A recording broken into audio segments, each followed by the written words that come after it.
When you hear the word pride, you probably picture someone loud, boasting, arrogant, impossible to be around.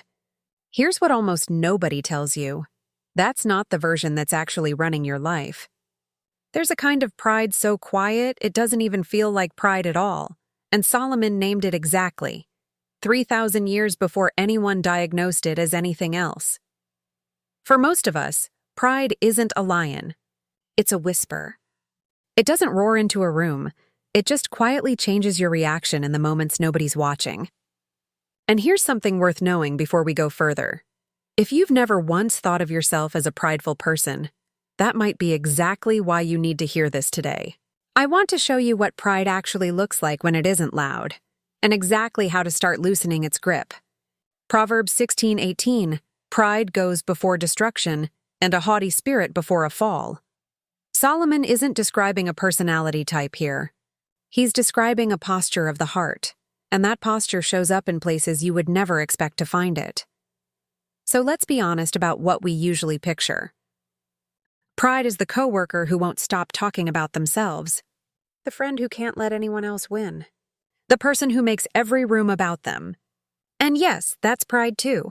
But if that's the only version you're watching for, you'll miss the version that's actually shaping you, because it never once raises its voice. So what does quiet pride actually look like? It looks like the heat that rises in your chest the instant someone points out your mistake, before you've even processed what they said, and you hear yourself explaining instead of apologizing. It looks like the sting when you scroll past someone else's good news and feel something other than happiness for them, and then feel guilty for feeling it at all. It looks like the knot in your stomach every time you're about to admit you can't do this alone.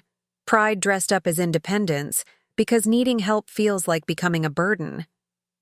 It looks like the tightening mid-argument the moment you realize you might actually be losing the point. And some part of you decides winning matters more than being honest. And maybe quietest of all, it looks like the flicker of something cold when someone else gets thanked for work you did. A resentment you'd never say out loud, but one that quietly shapes how you see that person from now on. None of that looks like arrogance. It doesn't roar. It just quietly decides that being right, being seen, and being needed matter more than they should.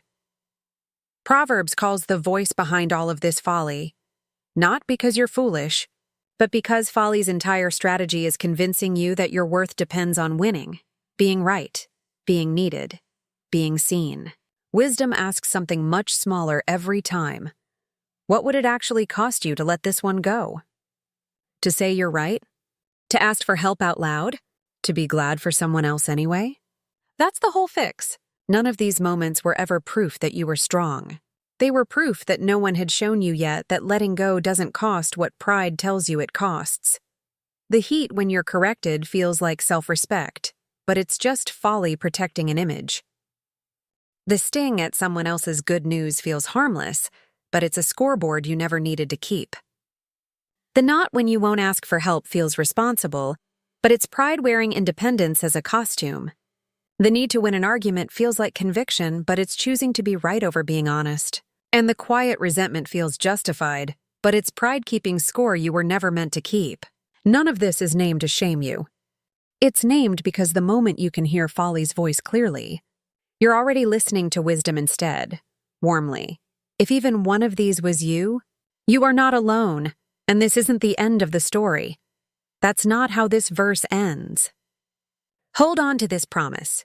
A man's pride will bring him low, but he who is lowly in spirit will obtain honor. Proverbs 29:23. If you want that for your own life, pray it with me. Lord, show me the pride I can't see in myself, and make me lowly in spirit, not lowly in worth, but low enough to be honest. Amen. Warmly. Pride doesn't get the final word over your life. It never did. If this spoke to you, tell me in the comments which one you needed to hear. Subscribe and let's keep listening for wisdom's voice, one proverb at a time.